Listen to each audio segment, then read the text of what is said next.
Entrepreneur magazine in 2017 said I was the best marketer in the world, but I'm like, it's not true, because I know the best marketer in the world. He's the most introverted, secretive guy. Mr. Beast is one of them, by the way. He came to visit me. He told me there's only 2 people in the world good at YouTube. He said, me and one other guy. And I said, who is he? He says he's the most secretive guy. And he's like, I'm the only guy who knows. He only will talk on Telegram. Man can't recreate what evolution has built. We have 8 billion people. Let's say they project we might get up to 13 billion people. Food will be a big deal. Whoever controls farmland is gonna have food security. There's 3 tiers of wealth that I've been around. The people just hitting their 25 to 125 million net worth. There's the people that are 100 mil to a billion. One of my friends sold Plenty of Fish, a dating site. He sold it to tindermatch.com. They wired him $585 million. One wire, it's public record. Then there's the tier 3 guys that are the Forbes list, and I've been around them. If Mark Zuckerberg somebody makes up a story he's made, I fell down the stairs and hurt myself, and I want $1 million from Mark Zuckerberg. He has to hire his own lawyers, defend. Then if it goes to court and the judge says, this is a bullshit lawsuit, the person saying she fell down the stairs doesn't have to pay for Mark Zuckerberg's loss. But most countries, like Europe or Germany, she would have to pay his. So she's not going to invent a story as likely. So America is set up to be extremely litigious. And the only one who wins is lawyers. I think California has 300,000 lawyers in it. Man, I was so impressed by when we went from Los Angeles to Vegas, we went by car. It's all lawyers. It's just divorce lawyer, injury lawyer. And I was like, what the hell's going on? Accident, call Sam. Yeah, they actually do the call to action to, I'll get you the money. Yeah. Michael Jackson, the singer, this is a long time ago when it wasn't so bad. It's worse now. He used to have, every time he got in a car, he paid an assistant to have, this is before there was iPhones, a video camera to film him driving away, because people would try to jump in front of the car just a little bit to get hit, and then they would sue him and try to get $1 million. And so he had a camera person showing nobody got hit every time he drove out of his house. Full-time employee. Yeah. Insane. So that's why I always tell people, really, America's the best place to make money for most things, but not the best place to live. So if you're American, if you're German, a good thing is to come into the American market, but still live outside of the US. And US is very good. Some things America has too much regulations. Some things America doesn't have that many. So America has a lot of freedom for anybody in the world to do business in the United States. The mindset of Americans is different. In Germany, they will ask you about your imprints and what your qualifications are. In America, they just give you this benefit of the doubt.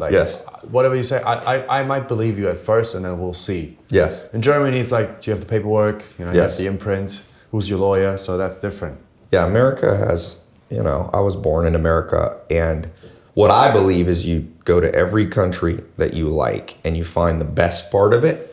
The best part of America for me is, like you said, there's a lot of open-minded people, right? Number 2, there's a lot of wealth. The US economy is about 25 trillion, which is about the same size as all the EU.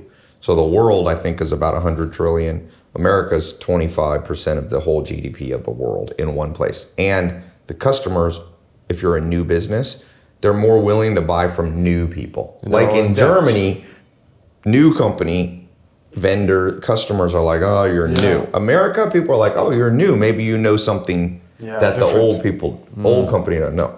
And then the third thing, America has I like to invest. I think farmland's one of the best. If you want to do conservative investments with your money, farmlands in America has been the best investment. That's why Bill Gates has bought the most farmland, Jeff Bezos, because America has very beautiful and fertile farmland. Very much. Germany does too, but not as much. America has just huge. You can drive in America for days through. And as the world, we have 8 billion people.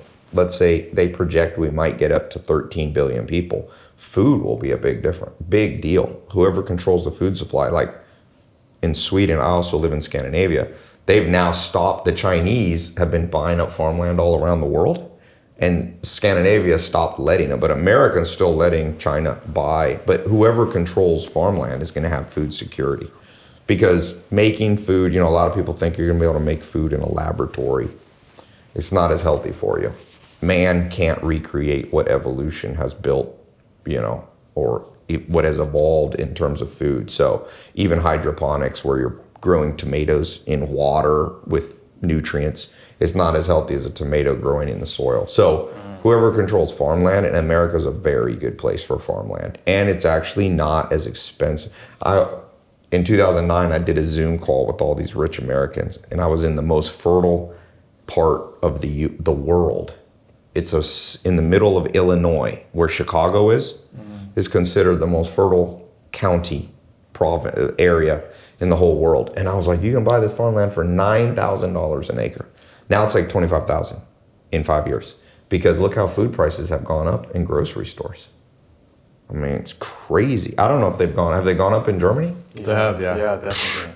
I went to a hotel that I always stay at in California, and I wasn't thinking about it, and I always order this one steak, a tomahawk steak. It's big. It can last you like 2 days. It was $330 for that steak. That used to be $100. So food inflation and things, you really want to have investments. So that's what I like about America. Europe has good farmland. You guys should buy farm. You should take some of your money, 5-10% of it, and buy farmland in Europe. We talked about it yesterday, Tai, at the dinner. I asked you, because you've always been known to be somebody who, is good at predicting trends and foreseeing trends. You were the first person that told Elon Musk to go on Snapchat. You were the one that, back in 2011, you started selling courses. Yeah. You were the one that did you systemized self-help. Yeah. Like, when it comes to these predictions, do you just make a lot of them, and then if it hits, you're like the messiah? A clock is right. Or do you get clock's right every day. Or do you get better with the years, and you can just predict quicker? Like, what's the process? You told me about evolution. Yeah, well, I don't think I'm so special. I think any person could learn to be like 90% accurate with predictions. You got to do 3 things: read a lot, and you have to read diverse. You can't just read business books. So, number 2, you need smart friends in your network. One of the big predictions that I remember making that's become even more true than I thought, back in 2012, this is before YouTube. YouTube was there, but it wasn't so dominant. Instagram didn't exist. TikTok, Snap didn't exist. A lot of people were blogging and writing, and Twitter was all text then. It was a pretty big platform. And I told people, everything's going to be video. Back then, about 20% of the internet was video, 80% was people reading. You would Google something and a long article would come up. And I had a friend his name's Dr. Germán Garcia Fresco. He's one of the top neuroscientists. He has a PhD. He got his PhD faster than any human in history in molecular neuroscience. And we were just having dinner, and I was telling him about this. Yeah, I was reading the statistic, 20% is going to be, is video, and that's rising. He said, Tai, everything will become video. I said, why? He said, when I look at the brain under an fMRI machine, it's a functional magnetic resonance image, those big machines you go through. He's like, the brain's very primitive. Writing and reading really only started in the 1500s with the Gutenberg press. Germany, I think, right? Isn't that Germany?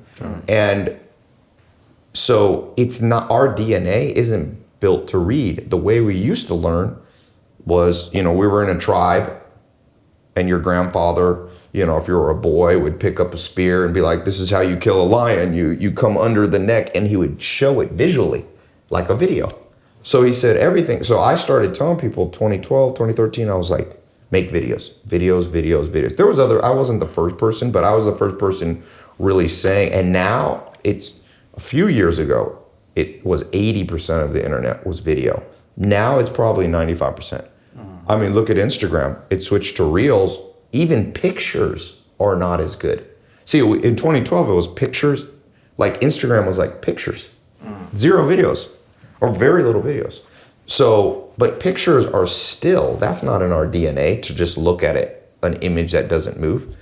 So you can become very good at predicting trends by reading, but by also having friends that are extreme experts.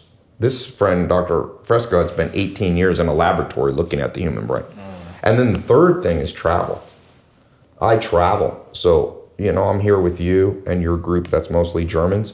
Germans are seeing things that every country has its strengths, weaknesses. You all are seeing things that Americans don't see. You know, energy drinks, Red Bull, or this isn't Red Bull, but similar to Red Bull, that was discovered by a Swiss guy traveling in Southeast Asia. He was on an airplane. He was Austrian, actually. Austrian. Mateschitz, I think is his name. Yeah. His son, he died. His son's now the richest young guy in the world. Is it? Good way to be rich is have your dad die and you're, yeah.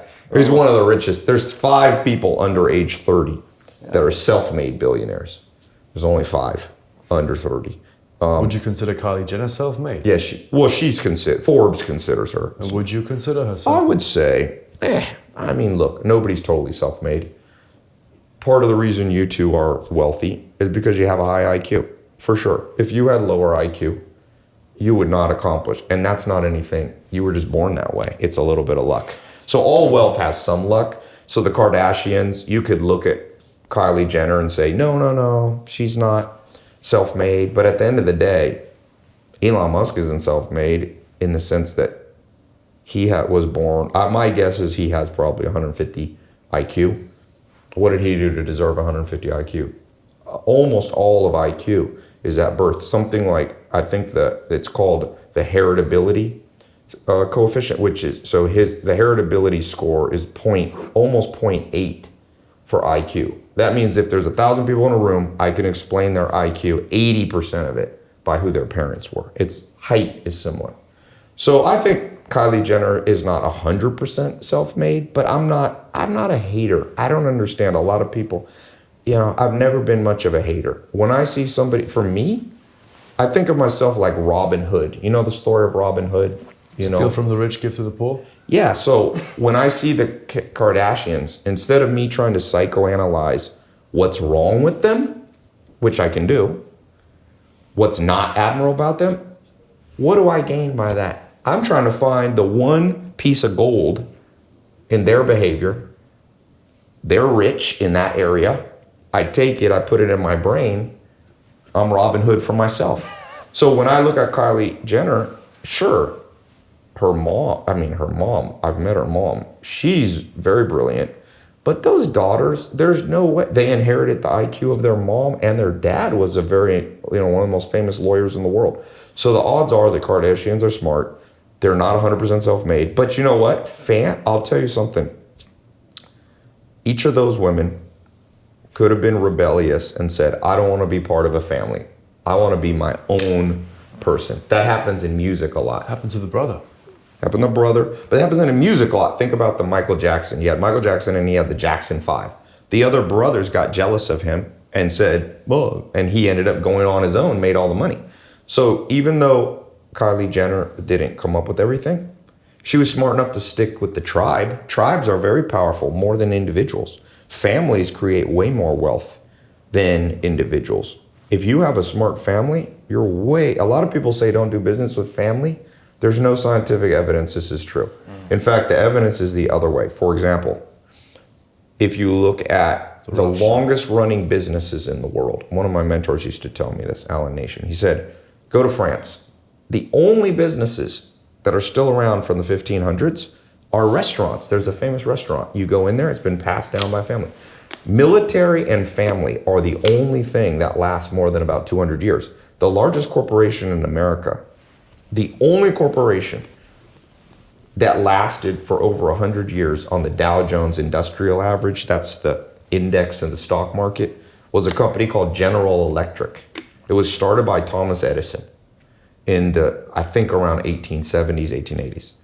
It was still on the Dow Jones Industrial Average until a few years ago. It got delisted. But so that's lasting over 130 years. most corporations are gone. So anyway, going back to the Kardashians, they were smart enough I'm sure the family doesn't always get along and there's some jealousy. Some of them are half sisters, half brothers. So to me, she gets credit for sticking with the family and not being so arrogant to go off on her own. And they all feed off each other. Kim Kardashian, with her Skims clothing line, is also a billionaire now. And they kind of feed off each other. Yeah. A lot of so I think she's self-made. But how do you extract these?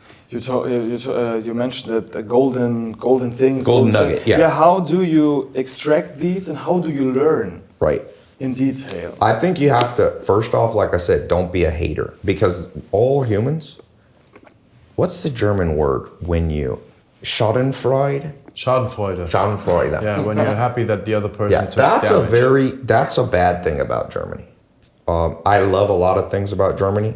I'm half German. America doesn't have as much. And Scandinavia has it too. They call it Jantelagen.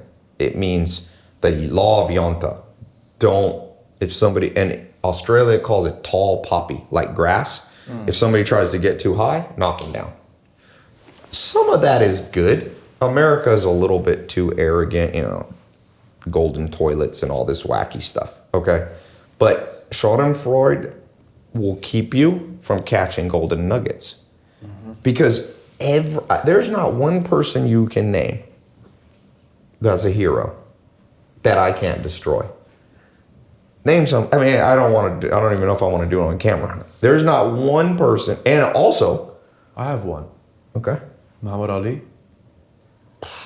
I mean, Muhammad Ali. What people would destroy about him? So first off, it's not been good for the African American community to have all their heroes as sports people, because it's not attainable for most people. So what's happened in African Americans in America is, instead of them having mentors and guides, and by the way, I like Muhammad Ali, but you're asking me to play the devil's advocate. So I'm playing, I do admire Muhammad Ali, but I was interested because I couldn't. So but if you're asking me to say something negative, what he stood for was not good for the black community. Now you have people, instead of trying to become good at business, they're trying to become a basketball player. Out of 1 billion people, 300 make it to professional. That's not good statistics. And even less make it in boxing. Boxing is like 5 big stars in the world, So it's not, now you might say that's not Muhammad Ali's fault, but that is a thing. And I'll tell you this, it depends on your morals. It depends if you were married to him. He had a lot of mistresses. So if you would have asked one of his wives, what's wrong with Muhammad Ali? She'd be like, well, he wasn't faithful to me. But the point is, I don't see any benefit for me to try to criticize Muhammad Ali or to criticize Gary Vee. People ask me, what do you think of Gary Vee, Grant Cardone, Hormozy, Andrew Tate, all these influencers whoever's big. I've watched many different influencers be big. Whoever's big this year, it'll change every year. It's always a rotation. But to me, it's not, what do I gain from Schadenfreude and go, oh, well, Kardashians aren't really that smart. Find the one thing that they are smart on, because I will tell you, people who make it to the hot top are always a little more skilled than you thought. Always. Yeah. There's a thought that the people who made it to the top, and Hormozy or Tate or Cardone or this, they got there by scamming, or they got there by luck, or they got there on accident. It's not my experience with these people. To get to the top of anything, Muhammad Ali in boxing, Mike Tyson. Mike Tyson's way smarter than people think. Mike Tyson. He has a high IQ, doesn't he? Very high IQ. He reads all the time. I remember reading he has one of the greatest, I recommend everybody should read Mike Tyson's autobiography. I read it like once every 3 years. It's really funny and interesting. He reads, he's been reading about Julius Caesar. He's been reading the classics, Plato, Socrates. Yeah. And so every time I meet somebody at the top, they're always, you go on a Tinder date? I know you guys aren't single, but you go on a Tinder date and the girl's like 30% less attractive than her picture. You get there, you're like, oh, fuck. It's like, okay. So on online dating, they're usually worse than you thought, okay? They're usually worse. But on meeting people who are successful at the very top of their industry, they're usually 30% more impressive than you thought. And with people who are already impressive from far, like Elon Musk. That's right. Have you had the same experience that you're like, I knew this guy's a genius, but I didn't understand how much? Yes, he's very... What was that experience like? So Elon Musk, the interesting thing about Elon Musk, he listens a lot. He's, like I said, you were talking about this conversation in Snapchat. I used to see him. He likes to go to a lot of celebrity things. And I used to go to a lot of these when I lived in Hollywood. And at Game of Thrones world premiere, 2016 or 2017, we had just met, sat next to him the month before. So we went to this premiere and I was in the bathroom of all places and we saw each other and he knew, I had told him that I do a lot of social media. I don't know if he knew I did social media, but I talked about it the month before. And he said, I have a question for you. Should I use Snapchat, which was the big social network right then? Should I use Snapchat to grow Tesla? And we talked for like 20 minutes, but he listened. He wanted me to talk 80% of the time.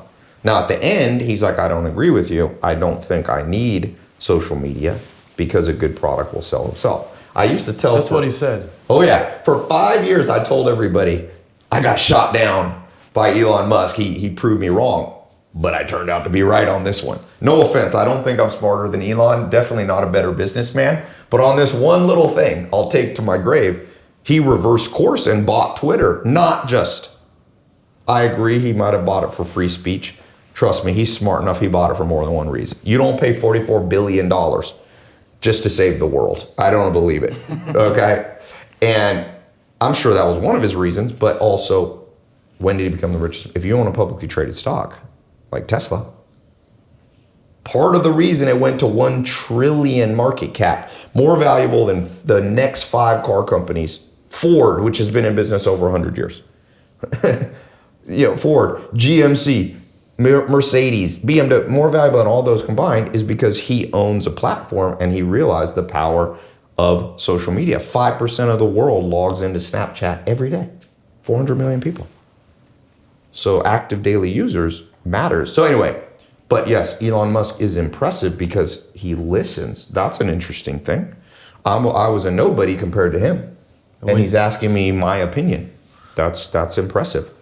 Most people aren't going to do that. And when you talk about learning, you're meeting all these people. What's the process of you deciding what you're going to ask those people? Because when you meet interesting and very smart people, you have a million questions. Right. But do you solve for a problem? You're like, I have this problem, so I'm going to ask Elon this. Or do you just go with the flow? Or how do you go about, writing down or structuring your questions? So I think it was a short meeting. Like if it's a dinner with Mark Zuckerberg, you can have many questions. If it's a short meeting, you're just in an elevator together.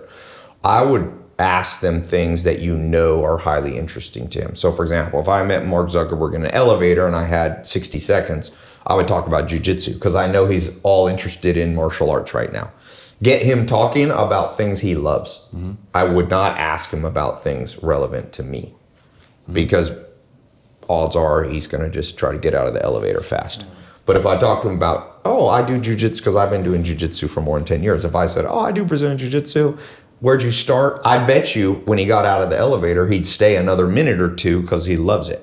When I first met Elon Musk, it was at a movie theater at the Grove. I just posted a video of the first time I met him, a picture, and I asked him about electric cars and space. I had read that he likes SpaceX more than any company he owns. So I was dating a really beautiful girl and I had her go up to him and talk to him at first because sometimes a dude just running up to a dude. So she asked him a space question and he was very interested and he was talking about space, Now, if I have a longer time with somebody, like I had dinner with Steve Balmer, he's now the 10th richest man in human history. When I had dinner with him, his net worth was 45 billion. Now it's 125 billion. It's crazy. Then I had one of the things that I bring is the hardest decision I have to make in my life. And I tell him my whole story. And then I say, here's my hardest decision. If you were me, what would you do? And I asked him, I was talking about buying or selling some of my companies I owned. And I asked him, like, if you were me, would you sell now or should I keep running these businesses? And he had a very long, interesting answer, you know. I asked him questions like, how did he raise his kids? Because he has kids. It's very hard as a man to be very successful and still have your kids love you. Because a lot of times you're too busy for your kids. So Steve Ballmer has a really good relationship with his kids, you know. So I asked him, Steve, you were the CEO of Microsoft, which was the biggest company in the world for 20 years. How did you keep a relationship with your kids? There's no way you could be like a regular dad and go to every basketball game and football game. And he's like, you know what he told me is interesting? He said, Excel.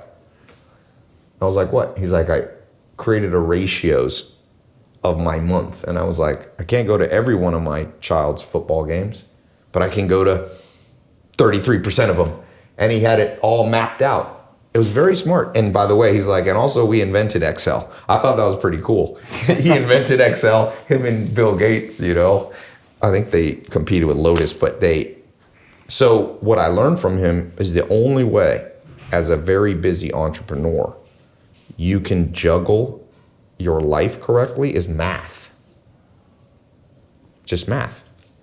So if you have kids and you also have a very busy company, the simple answer is create a ratio. I can't spend 100% of my time with my kids and go to 100% of their football games and 100%, but I can go to, pick your number, 45%, 55%, and then follow that to precision. So you have to have a more precise life to accomplish a lot of stuff. You have to budget your time. It's a really common question I get from my staff, like the leaders of my companies are like, hey, because I divide business into 14 divisions, and the leaders of the brand presidents, I'm the CEO, but I have presidents of the different brands. Sometimes they're overwhelmed. They're like, there's 14 divisions. You know, division 1 is HR, hiring people. Division 2 is product development, making sure your product that you're selling is good. Division 3 is legal, making sure all your legal is good, your contracts. Division 4 is finance. Division 5 is branding, social media, organic. Division 6 is paid marketing. Division 7 is phone sales team. Division 8 is tech. Division 9 is customer support. And Division 10 is fulfillment for your higher paying clients. And there's more division, but those are the core 10. And I'm like, you're gonna have to budget your time. If you're the leader, you gotta have it. I use a timer probably more than anybody on earth. I just will go, hey Siri, set a timer for 25 minutes. And I'll just say, I can spend 25 minutes today working on, reviewing legal contracts. And that's it.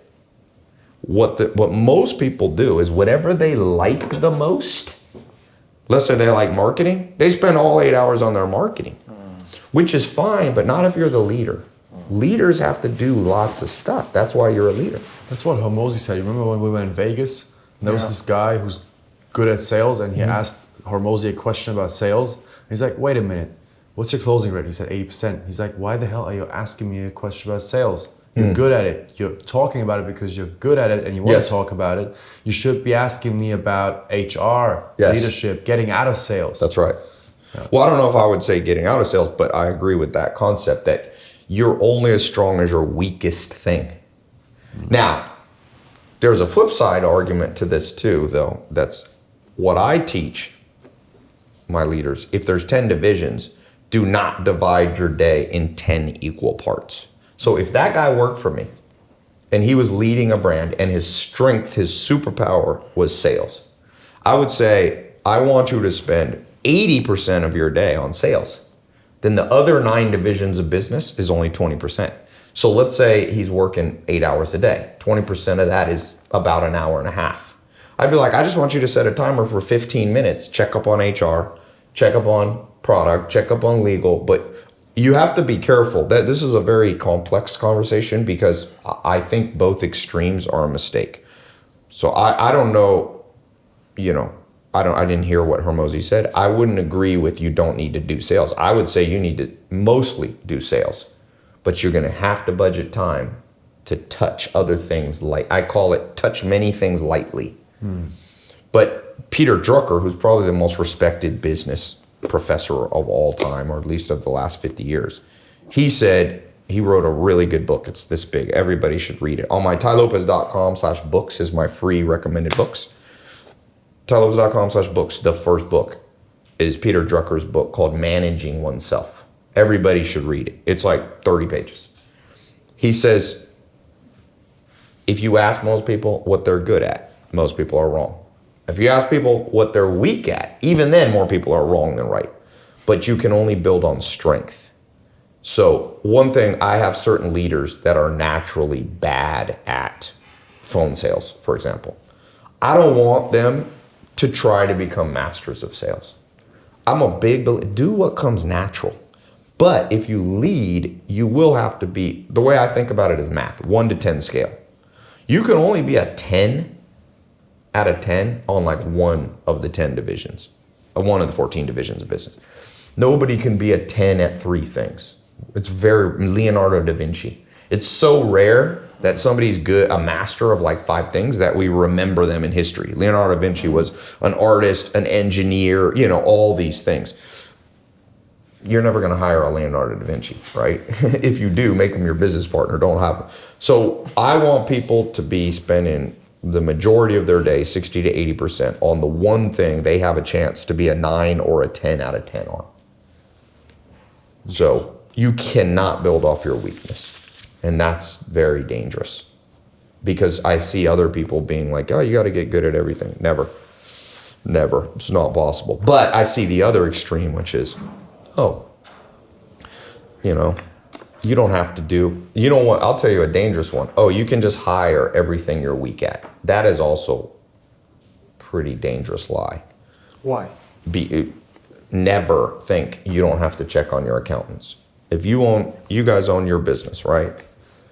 You need once a month calls with your accountants, and you better check on them. Here's why. You guys own the shares of your company, right? Correct. Yeah. Okay. How many shares does your accountant own? 0. How many clients do you think your accountant has? Probably 100. Okay. Does he ever wake up in the middle of the night worried about you two? What's the odds? In a year, how many nights do you think he wakes up and thinks about you? Probably once. Once. If something bad. Maybe. When you wake up, you always think about yourself. Yeah. So therefore, Charlie Munger calls this beware of perverse incentives. So they're juggling you. They don't care about you. So the only way they will they're mercenaries. How do you say that in German? A soldier that doesn't care about the country, but he's paid. Söldner. We call it I like that word. Yeah. Söldner. Is that right? Söldner? Söldner. So your staff is Söldner. Really. Most of your staff's not that loyal to you. If they got offered double the pay, if I came into all your staff and said, I'll pay you triple, you think some people... 80%. Yeah, 80%. You always have 20% that's loyal, that likes you. Yeah. Right? So the rest are Söldner. So if you set up a business, I sound Russian when I say that. My German accent I got to work on. My grandma was a professor of German, and she never taught me German. It's sad. It's a shame. I learned German from the Amish. I lived with the Amish for 2.5 years on a farm with no electricity. You know who the Amish are? They have no electricity. They use horses in America on farms. They don't have TV, no phones. They have big beards. I don't know if you've seen them. You lived there for 2.5 years. One of my farms now is in the middle. The Amish run my farm when I'm traveling. But I learned they speak a different kind of German. They speak like Schwäbisch, I think it's called. Like Schwäbisch, it's from the south. Yeah, the south. So they and it's a very old-fashioned German. My grandma, like they say for the word horse, they say Gaul. Gaul, yeah. You say what, Pferd or something? Yeah. Hengst. You say Hengst. Hengst. is the male horse. Yeah. And Pferd is just the normal word that we Horse. use. Yeah. Gaul is the southern. Swedish, I think they say Hess. Yeah, when the Amish say Gaul, say Gaul. Anyway, so I have an Amish accent, which sounds very weird. Anyway, never rely on mercenaries to solve. Yeah, don't rely. One of the smartest advisors I ever had, he's this old lawyer in Texas. He's done some of the most complicated, big, $100 billion deals. He's retired.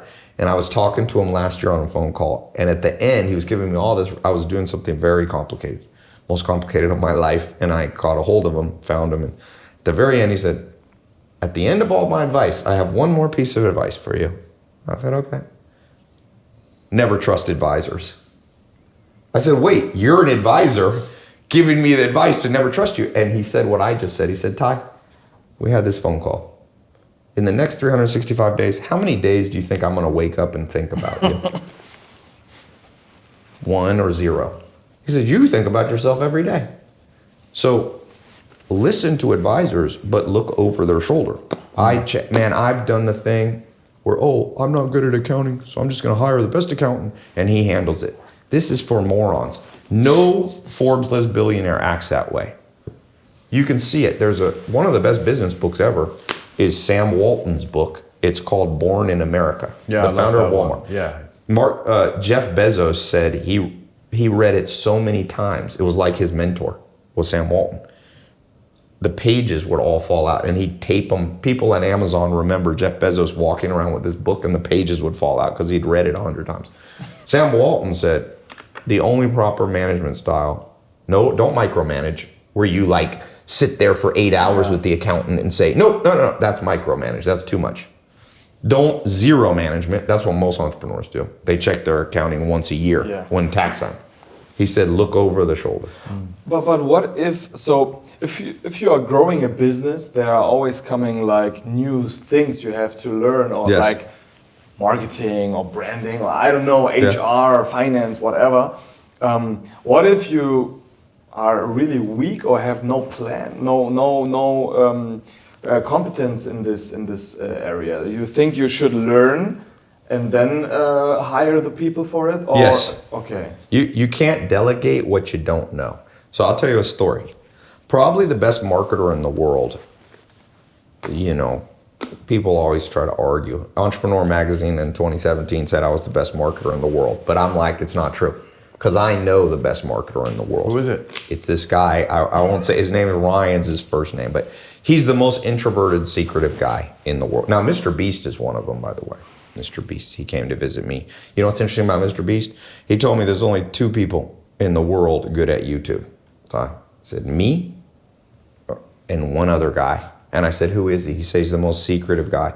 He lives in Cyprus or something. And he's like, I'm the only guy who knows. He only will like talk on Telegram. And so that's YouTube. I know who's the best marketer. It's a guy who builds faceless brands. He's a copywriter. He lives in Puerto Rico now. Anyway, what I was going to say about him is we were going to start a business together in 2013, okay? Specifically, he's the best copywriter in the world. But he makes like $1 million a day right now. Is that the core skill of marketing, copywriting? For him, because he doesn't want to manage people, phone sales team, nothing. He makes like $1 million a day. And I would say he's netting I think this year he told me he'll net 200 million after tax. Per year? Just him. In Cyprus? US. No. He's the American citizen. This guy lives in Puerto Rico. So he's good. There's almost nobody netting that much money. So 2013, this is to answer your question. 2013, you asked the question of should you get good at stuff. 2013, we go to start a business and we were playing basketball. I lived in the Hollywood Hills and I said, hey Ryan, we're gonna form a new company. Should we do an LLC, a C Corp, or an S Corp? That's 3 main business types in America. There's others, but he goes, I could tell he was embarrassed. He didn't really know. Because you can also have an LLC taxed as a corporation. So it gets even more complicated, right? So he was kind of embarrassed. He didn't say much. And he went back to New York where he lived. About 2 weeks later, he came back. And I used to play basketball every day in my backyard just for some exercise. And he goes, you know what, Ty, I was thinking about it. We should use an LLC, taxes. And all of a sudden, he talks like he's a genius. And I was like, Ryan, I remember a month ago, you didn't even know how to answer that question. I said, what did you do? He said, flashcards. I said, what? Flashcards, little cards? He said, I don't like not knowing stuff. And I was embarrassed that I didn't know the answer to the legal structure. So I ordered on the airplane home, Amazon, like 5 textbooks. And I read them for like an hour a day and I wrote out flashcards. And when I was brushing my teeth every day, I would go through them. LLC, taxed as a C Corp, benefits, And in 1 month, he got good. He wasn't a 10 out of 10, but he became like an 8.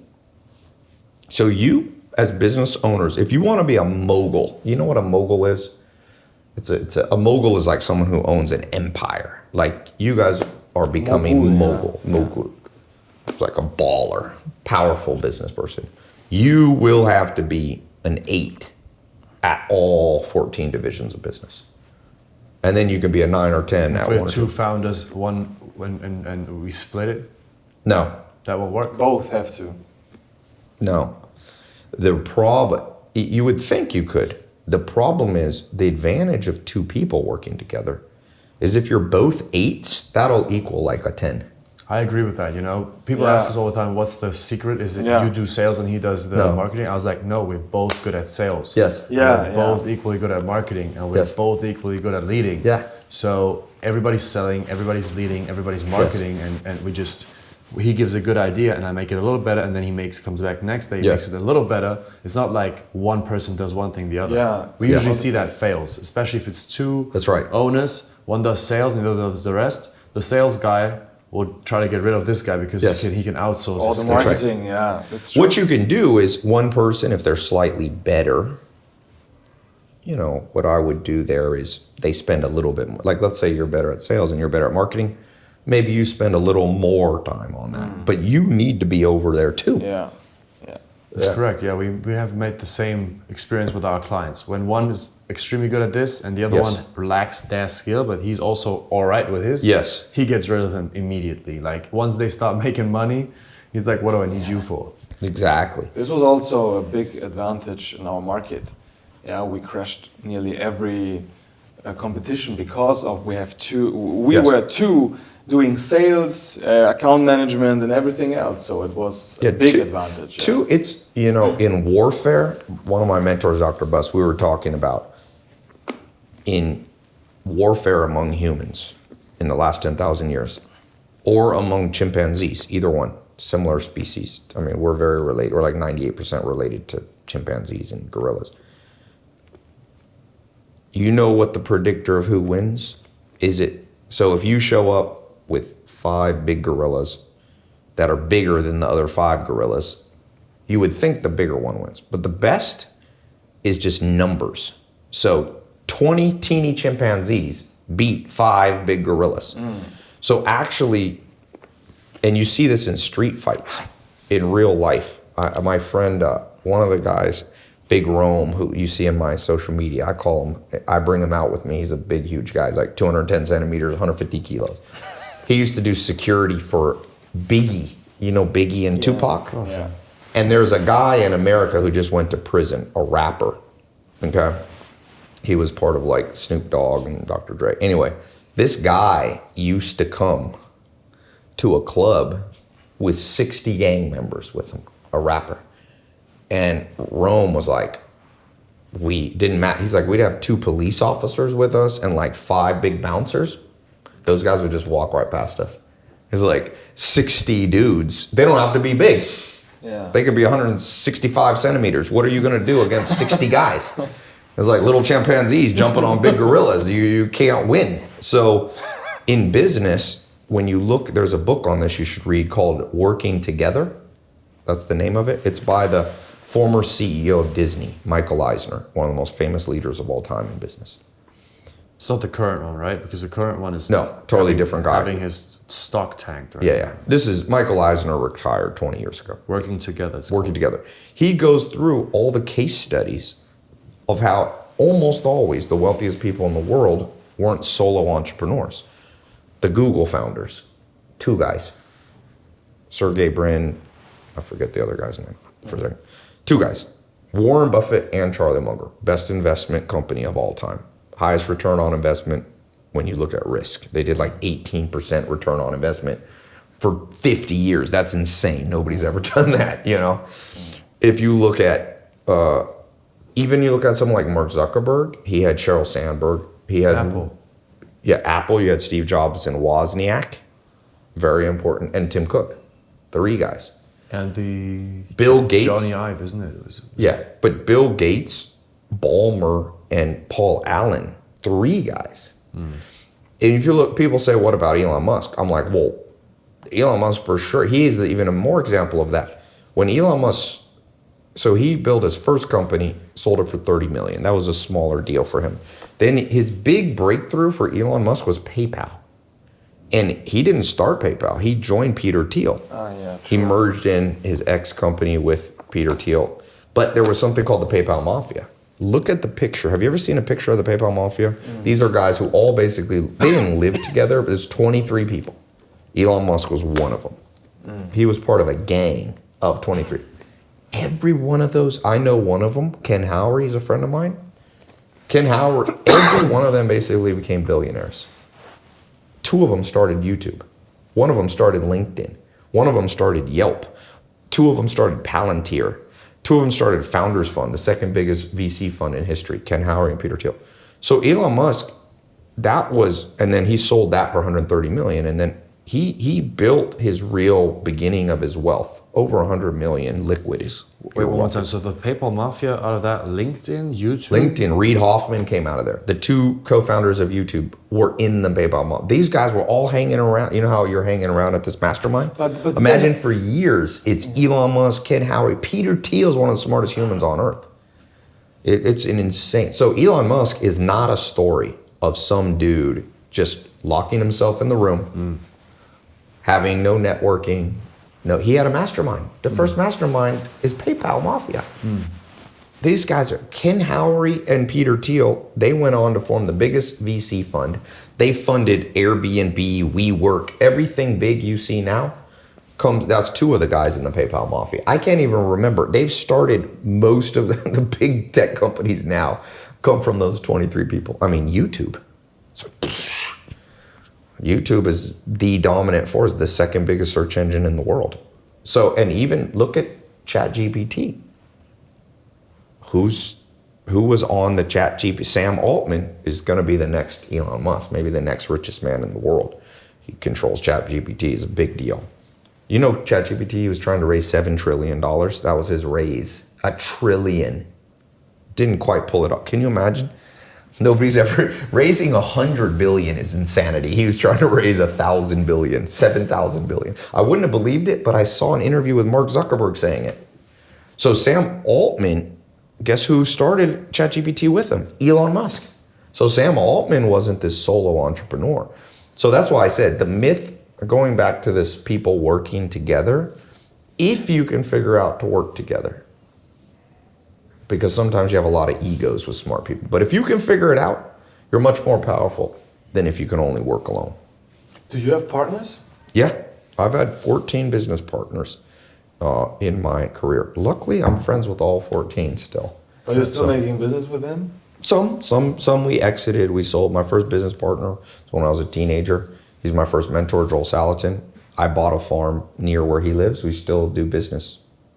This month we did. But, you know, sometimes your partnerships, you end up selling the company or something, and then you do I like to do joint ventures a lot now. So I pick one brand and I do it. But I like my goal is not to be the richest person in the world. I'm probably the influencer that cares about money the least, I would say, of all the influencers. Would you consider yourself an influencer? I'm just saying, of the people that people know on social media, I would say I care about money the least, is my guess. I don't know the psyche, but like Grant Cardone, you know, he's a friend of mine. He likes money. He just says it, you know, that's not my projection. Grant Cardone's like, fuck that, I want to make money. Like, he's like, Tai, you do all this other stuff and farm. He's like, I don't care about that. I want to make money, which is fine. I respect that, but it's not interesting to me. And my life goals ain't interesting to him. But if I wanted to make maximum amount of money, I would focus on partnerships much more. For me, I care about other stuff. So I like to have my main business with no partners. And then I have joint ventures on the outside with partners. So one of my mentors is a guy, you've seen him on my YouTube channel. His name's Tillman Fertitta. He owns a basketball team in the US. He's the wealthiest restaurant owner in the world. He's on Forbes list around $9 billion. He's not related to the Fertitta brothers. That's his nephews, smart family. They own the UFC. Yes. They're his nephews. He's richer than them. He's the rich uncle. You know, Fertitta is the Fertitta brothers are the partners of Dana White. That's right. And yes, their uncle is your friend, your mentor. Tillman Fertitta. Yeah. So Tillman, I like Tillman's life. He's not on the top of the Forbes list. He's kind of, but doesn't matter. There's no bottom of the Forbes list. He's 9 billion last I checked the other month.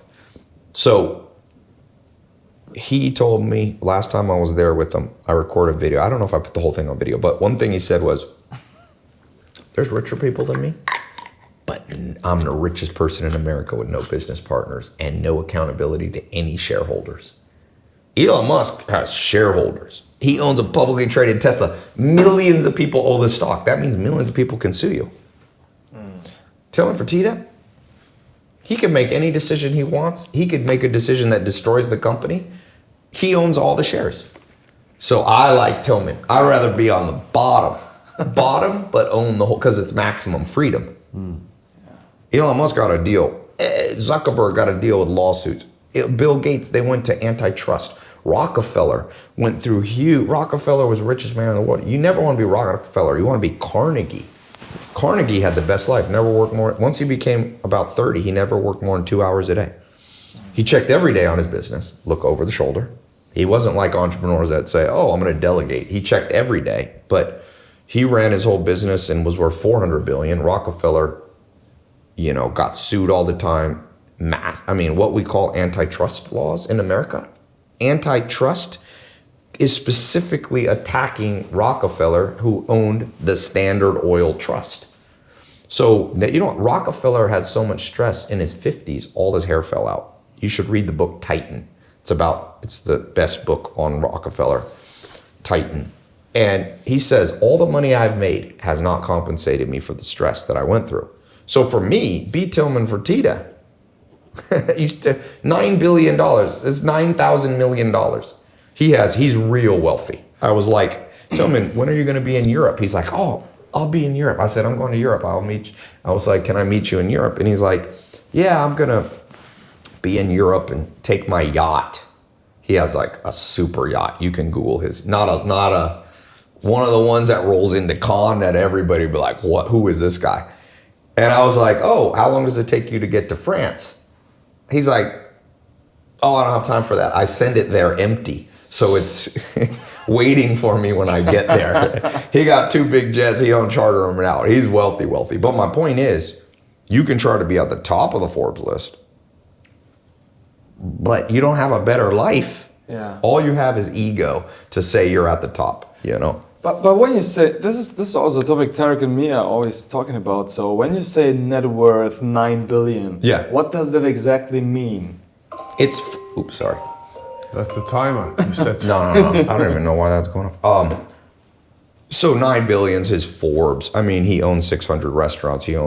It's a projected. He doesn't have any publicly traded stuff, but usually people are going to be liquid. I'm not going to say how much Tillman, I know how liquid he is, or at least he told me. But most people are, Elon Musk recently said he's not liquid at all. He had to sell 10 billion of shares to cover taxes. So I'm sure Elon has billions now, but when I first went to a talk by Elon Musk in 2012, and it was a little fireside chat, it was before people knew him. And he said after PayPal, he put all 130 million that he netted from PayPal into SpaceX and Tesla. He had to borrow money to pay his rent on his apartment in Malibu, California. So but Forbes list guys at the top, my guess is, let's say let's say Mark Zuckerberg I saw is worth about, recently he was the richest man in the world. So let's say 200 million. They're probably 10% liquid cash. 20 billion, my guess. So still a lot. Oh yeah, but remember, 9 billion. Let's say somebody like Tillman Fertitta. I think Mark Cuban's 5 or 6 billion. Well, actually, Mark Cuban just sold. He got 2 billion. He had to pay $1 billion in cash or something. I saw him saying he's sending a check to the IRS for whatever, 500 million or $1 billion, I forget. So when you're that wealthy, you have so much credit you can draw on. But I'll tell you, people say you shouldn't keep money in cash. That's not my experience from the richest people in the world. They love cash. They love cash. They love, all the people on the social media are like, oh, don't have cash. I'm like, I don't know. I've been business partners with 3 guys on the Forbes list. Own business 50/50, bodybuilding.com with John Najafi. These are sharp guys and they like cash. That's the experience that I also had with men's men. They love to always be able to do stuff. Yes. Yeah. They don't like, if a deal comes up, I always notice the most dominant guys are able to say, I'll do it now. Yeah. And the other guys are like, I have to, organize it. But these guys are like, they got it. But there are Forbes list people that don't stay liquid at all. As I said, Elon doesn't stay liquid. Elon is extreme high risk taker. Most people, the most common trait of people get on the Forbes list is high risk taking. High IQ, high risk taking. Those are your 2 attributes. I study personality a lot. Dr. David Buss, who's from Harvard, has a PhD in psychometrics, which is personality tests and personality scores. And he read the new Elon book. There's a biography, not an autobiography, but a biography. And he says what stood out to him was, he's like, I knew it. Elon is extreme high risk taker. Napoleon Bonaparte is the richest person probably of all modern time. Okay.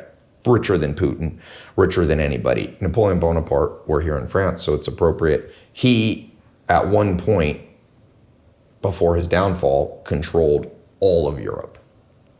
Okay. He even conquered Moscow successfully, which he ended up having to give it back because he ran out of food, but he did conquer Moscow, took the city. The Russians are tough because they burned the whole thing, but he was in possession of, let's say, $1 trillion liquid. Okay. When the interesting thing, there's a famous biography almost nobody's read because it's hard to read, and I bought the book. It's the story of when, after Waterloo, that was his final battle where he lost to the English, and also the Prussians and mercenaries helped defeat good old Napoleon. Remember the word? Not so good. But he got put on a boat to an island. He was called Mount St. Helena off Africa. He was exiled basically to Mars.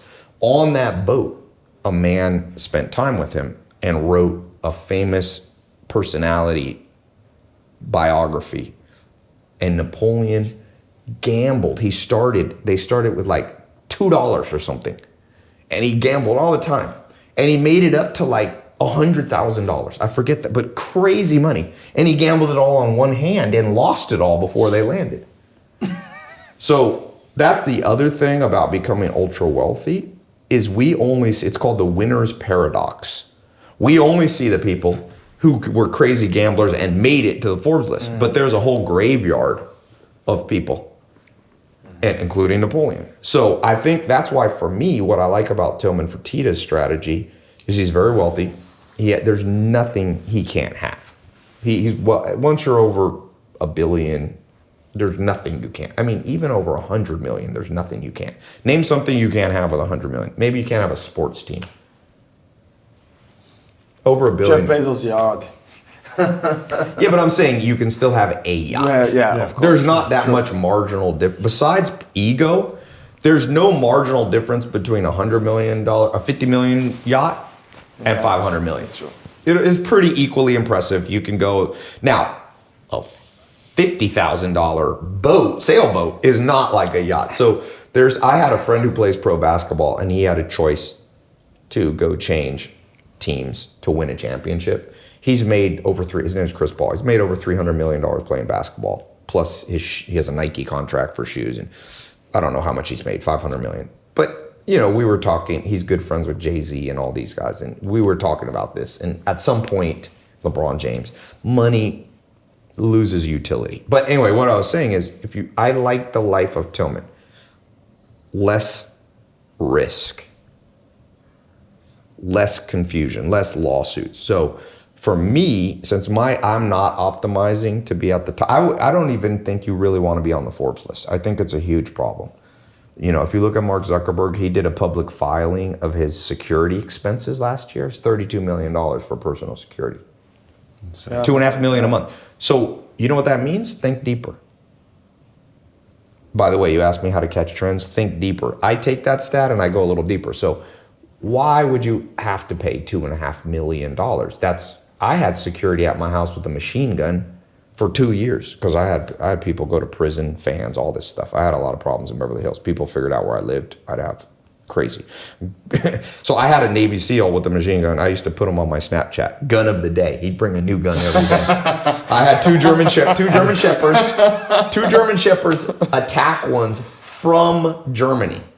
The only thing they ever did was attack a FedEx guy one time. I had to take him out of California. Somebody left the gate open and the FedEx guy came, poor guy. They were trained unless like somebody was there and they just took off after him. You even branded the freaking machine gun on your gun of the day. I had book of the day, outfit of the day, gun of the day. People like formats like that. Yeah. Oh yeah, he used to bring and he was really good with guns. He was a South African guy. So he was a South African Navy SEAL. I forget what they call him. Anyway, so if Mark Zuckerberg has 2.5, and he cost me, I remember my security expenses were about $25,000 a month because I had to pay him. I had him, and he was only there at night. I didn't have security in the day. I had like 40 people at my house. It was a big house. It was 1,700 square meters. 17,000 square feet. So I didn't need security in the day, but I'm going, how do you spend $2 million? I'll tell you, that means Mark Zuckerberg has credible kidnapping threats against his kids. So he has to have security probably at the school, in the classroom with his kids. If they go to public school, the Queen of England or the Prince, they have a Secret Service person with all the kids in school. That sucks to grow up as a kid. That kid's gonna get treated weird. You got a dude sitting in the corner with a gun, So my point is, there's something called, in economics, it's called the efficient frontier. So if you draw a graph, most graphs look like this, like a mountain, okay? So you have here, what is your life like when you have no money? This here is happiness, okay? So when you have no money and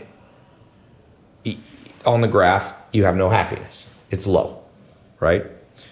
So as you go this way, you're making more money. So as you make more money, happiness goes up. I remember when I figured out how to make my first $8,000 a month. It was like 2001 or 2. It's a big deal, dude. Because that's a really, back then, $8,000 a month in like 2001 is like 25. But for me, you got to remember, I grew up with a mom who didn't make more than $10,000 a year. My mom, when she married my stepdad when I was 8, Big John, he was a big, tall guy. He was 205 centimeter guy. She goes, Ty, our life's about to change. He works at the post office delivering mail. He makes $25,000 a year. My mom was like, our life is forever better, So for me, once I graduated high school, I was still poor. I found a video, it's funny. Somebody found a video in my family of me at 18. My grandma was visiting, and I was like, Grandma, can I please have $20 I had no money even. So when I figured out how to make $8,000 a month, it was such a big, in fact, there's a part of me that thinks that was almost peak happiness because of the contrast. The human brain can't perceive absolute numbers. It's true, yeah. So I remember going from making, let's say, 10 million in revenue in a year to 100 million. I think it was this much different. In fact, I think my happiness maybe went down because things got all complicated. So, boom, efficient frontier. Now, there is a point where you begin to make too much money, and then more problems come, like Zuckerberg. And then all of a sudden, if you make too much money, you can become very miserable. It's the same with being famous. There's a guy named John Mayer. I don't know if you know who he is. He's a guitar player. You're the guy with watches. Yeah, he's a big, tall guy. Yeah, he loves his watches. Yeah, and he's like had the most beautiful women. Taylor Swift. All the women in the world fell in love with him. Like he's like 6'5", big, tall guy. One of the best. He's considered maybe the best guitar player alive too. He's talented. I read an article of him. Same thing. He's like, I wasn't famous, and I was miserable. And he's like, I started to become famous. He's like, oh, my life was great. Da da da da. And then he said he got mega famous. And then every girl he dated, he thought maybe it's because of money. And he ended up becoming alcoholic and depressed. So you have to find right there the point, the inflection point. That's called the optimal point on the efficient frontier. And you have to make the more complicated conversation. It's very genetic. So I had a business partner, a guy. I don't think he has an optimal point. The more money he makes, he's always more happier. So if he became the richest man in the world, I don't think he has a curve that drops off. So it's very genetic. You can inherit. In fact, and I will tell you this. I tell you the 3 traits of the wealthiest people. Like I said, I've been in business with 3 guys on the Forbes list. So I know 50-50 partners, they have incredible high IQ, incredible high energy, never get tired. It's called hypomania. Number 3, as I was saying, a little bit earlier, I'll add this.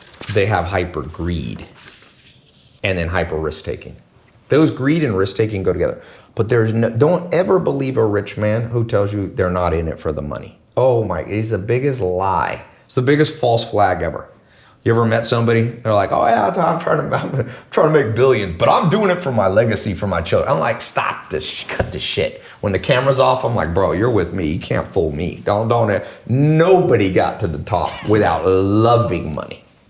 Loving. And by the way, genetics, in evolution, there's something called frequency-dependent selection. Okay? Frequency-dependent selection.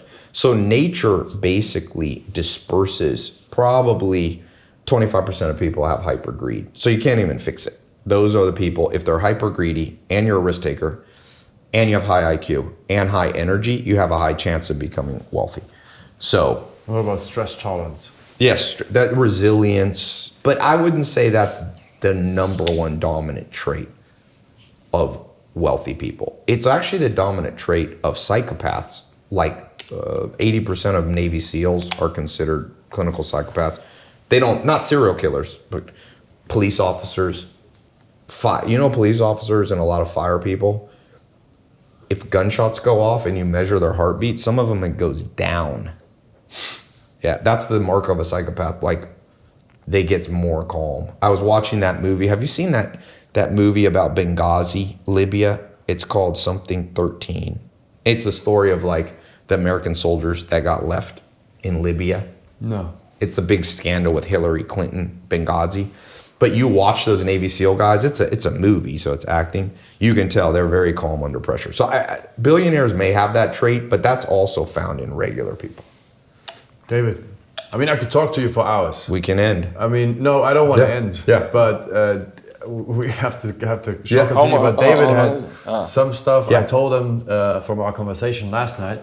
By the way, we have to do a second part. Yeah. Because just for me, even without the cameras rolling. Yeah. But I told him, because David's always interested in these guys that are from America, social media personality. I told him Grant used to work with you. Iman Gaji used to work with you. You also said that, who was it? One other famous person. Oh, I would say 80% of the big names have been my students. 80%, even more. Really? Oh, yeah. And this guy loves to ask questions about these people. Yeah, but this is like... Now, by the way, I don't take credit for their success. Yeah. I'm not a hater, but I look at my database. There's almost the only person who was really before me is Gary Vee. Gary Vee was very much before me. Gary Vee is very good at catching trends too. I would say Gary Vee is probably better than me. Really? At certain trends, yes. I look back, not at all trends. I would say global trends, I think maybe I'm better, but at business trends, he's very good. Especially at things like social media. He was vlogging, video blogging in like 2008. That's before I started in 2009. So Gary Vee's a very smart guy. We don't agree on all philosophy things, but I respect people, We are always thinking and comparing us with other guys. Yeah. Like, especially guys who are younger than us. Yes. I think it's the ego thing. Yes. I don't know. Maybe. Yeah. It is. But it's your risk taking. To be a high risk taker, you guys have a chance of being, let's say, wealthy. Like, you're already rich, but wealthy in Switzerland is like more than 125 million. All right. So maybe you already have that, but let's say you're rich now, but you have a chance to be wealthy. It's okay that you have this competitive drive.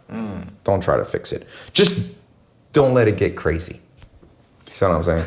Don't let it, like, you have to rein in. It's like you have pit bulls. Man, Tai, if you tell this Don't let guy, the pit bulls totally go. He used to be a professional football player. Yeah. If you tell him what Kylian Mbappé earns, he will not sleep for 2 days. Yeah. He hates that. Well, let me tell you what Charlie Munger said, the wisest businessman. There's no great tragedy at other people making more money than you, because no matter who you become, let's say you became Elon Musk right now, or Bernard Arnault, the French guy who's also the richest man in the world. Putin can just walk in and be like, look at these little kids. Putin's worth $1 trillion plus. He controls Russia. And he has an army. Like the famous guy said, whatever Caesars or Napoleon said, you're not wealthy if you don't have legions, an army. So you're not going to have an army. So there's always going to be some dude. Well, you could, but you have to take a different path. You got to do politics then. That's true. If you really want to be the wealthiest person, you have to become a dictator. Go take over Armenia.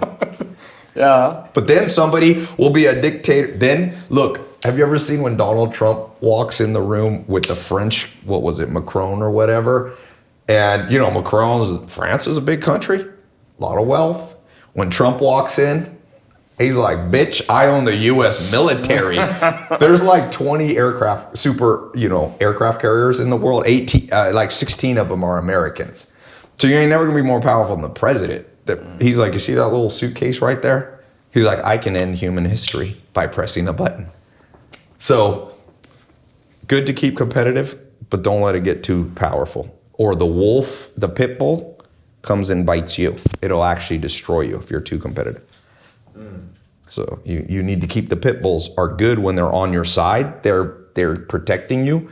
But if pit bulls kill their owner all the time, competitiveness is like a pit bull. And I've seen it destroy people. It's interesting.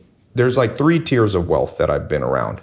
There's rich, which is, in America, you're rich if your net worth's like 1 to 25 million. In Switzerland, they started at about 125 million. So you're rich if you're between, let's just say up to 25 million. After 25 million, you become wealthy, okay? So wealthy, there's 3 tiers I've been around with wealth. There is the people just hitting their 25 to 125 million net worth, okay? Then there's the people that are 100 mil to $1 billion. That's pretty crazy wealthy. One of my friends sold Plenty of Fish, a dating site. He sold it to TinderMatch.com. They wired him $585 million. One wire, it's public record. His name's Marcus, he's a very smart guy. That's wealth. You're wealthy then. Somebody wires you. One of my friends sold Poker Stars. He's the wealthiest bachelor in the world. His name's, okay, you can Google him. He was wired $4.8 billion. $4,800 million. He's wealthy, okay? But 100 to $1 billion, that's tier 2. Then there's the tier 3 guys that are the Forbes listers. And I've been around those. Mark, that I just told you, Poker Stars, he's for. Marcus is tier 2. He's 100 to $1 billion. He's probably worth $700-800 million by now. The tier 1 guys are too competitive. That's their problem. So they don't listen enough. They're too narcissistic.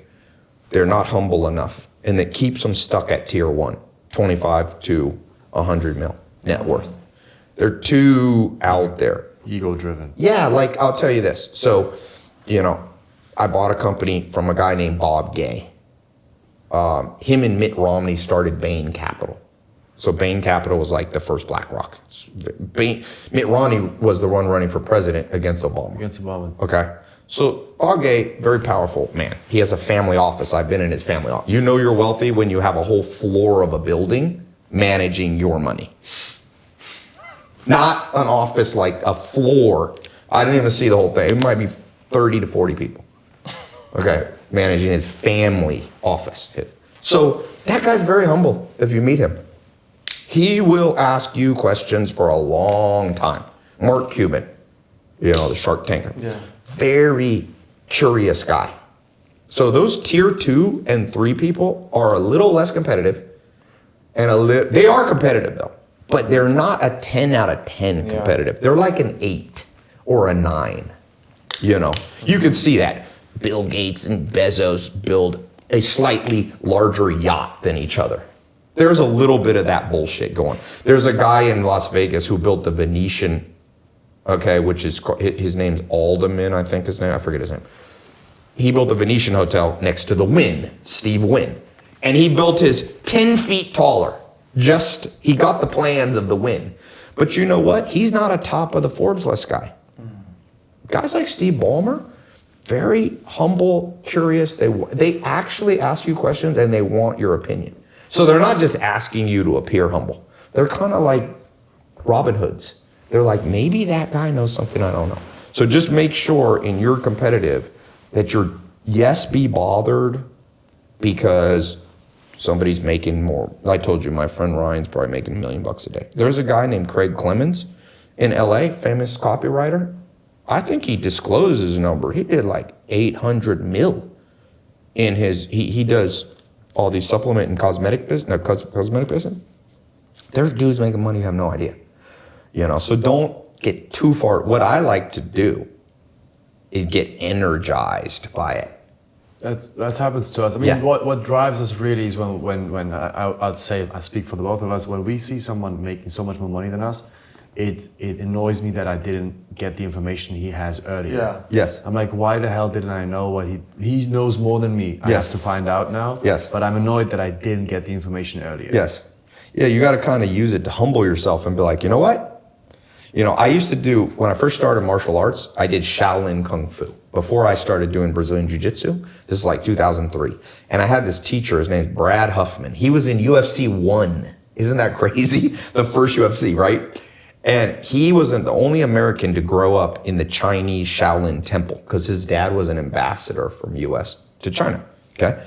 So he told me something, his Chinese mentor, Shaolin. He said,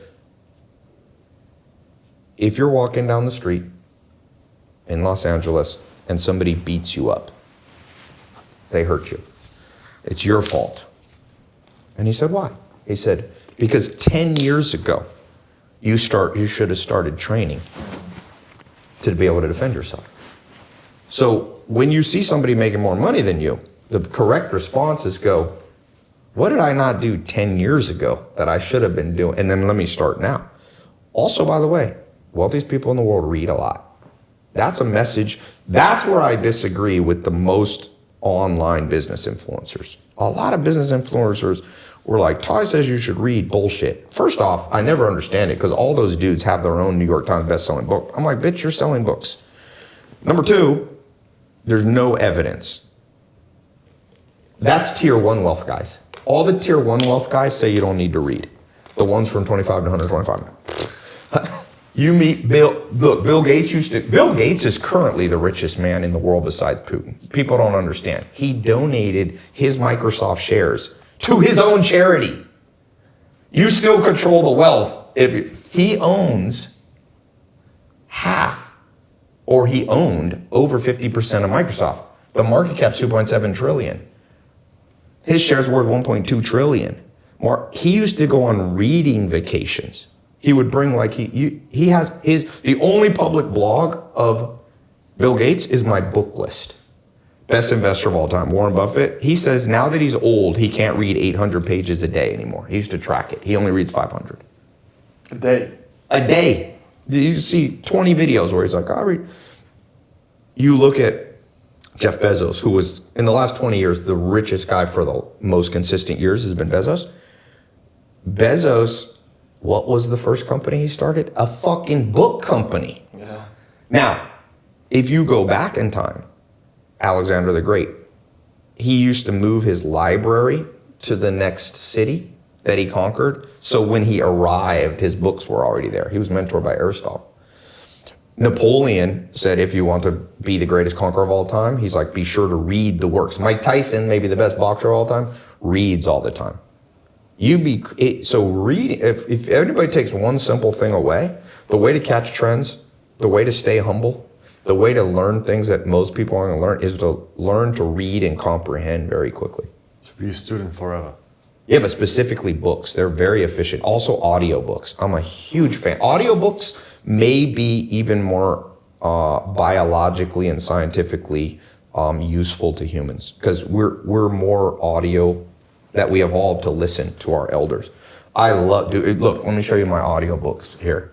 Just so you can see, I keep iBooks. You can see what I'm reading right now. It just happens to be, I'm reading the Freud. You're reading on the phone? Yes, because when I'm on a flight, I don't always have my books, but here, I'll just show you like my audiobooks. I have 265 that I need to read there. You can see 265. I have so some are stored in the cloud. I have 740 books. I've got 196, I've got 164 that I literally read every page, you know? But this is such an advantage in life, you just can't even fathom it. And there's so people used to be like, still, that doesn't mean anything. Elon Musk's sister just put out a little article in Forbes or something. She said, oh yeah, my brother, you know the real thing about my brother? He read 2 books a day. 2.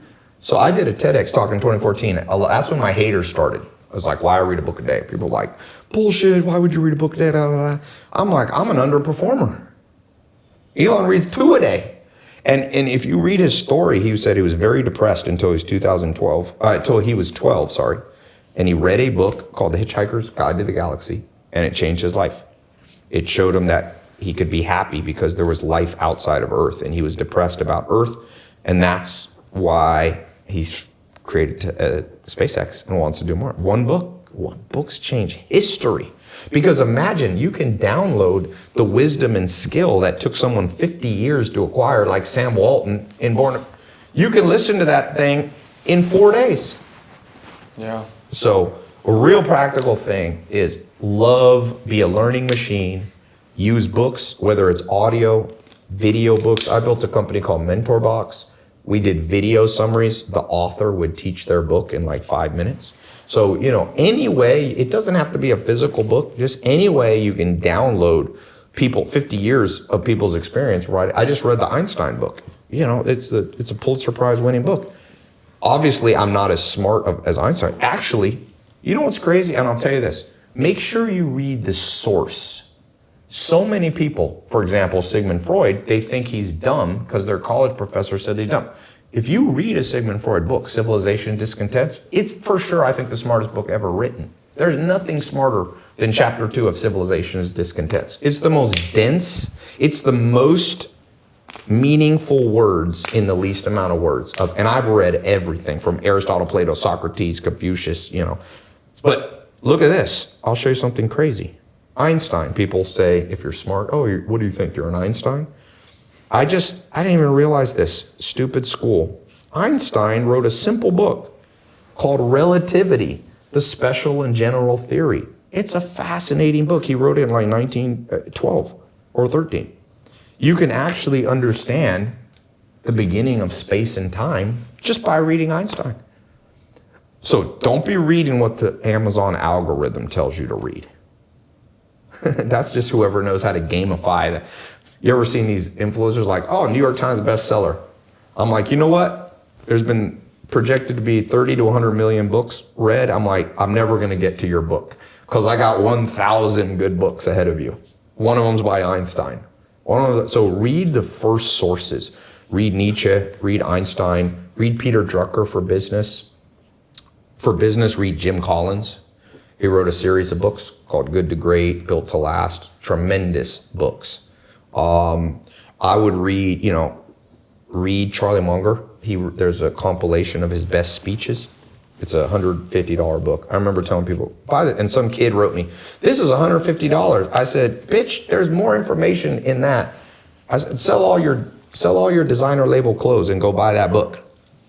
That book will appreciate. Everything else depreciates. So yeah, that's my message. I've got a free list too, if you want, tailopez.com/books. I've had it up for 10 years. I changed the order. It's the 100 best books to read. Or you can DM me on Instagram the word books. I'll send you a list, my most updated one. Am I allowed to give my Instagram out? If you want. Yeah. At Tai Lopez. I think everybody who's watching this right now knows you already. Yeah, but DM me books. I got an updated PDF. I've set up using AI to answer you. Sometimes I answer people on DMs with like really good DMs, and they're like, how are you getting the time to do this? Sometimes I write them back, it's not me, it's damn artificial intelligence. Anyway, thanks for having me. Well, Tai, it's been a pleasure. For everybody listening, watching, whatever, just drop us your questions because we're definitely going to try to get another conversation. It's a really crazy conversation. I'm glad you liked it. Yeah. So subscribe and we'll see you guys. Thank you, Tai. Yeah. Thank you. I need to get my watch game up. I told you I don't care about money that much like that. You know what I do like for money? Nice houses. Oh yeah? Yeah, I like beautiful things. I think actually the meaning of life is beauty for me. So to me, money that helps me get beauty, whether it's beautiful women, beautiful cars, beautiful farms, you know. So I do like beauty. I think that's my one thing I actually think if you get too rich, your life can become less beautiful.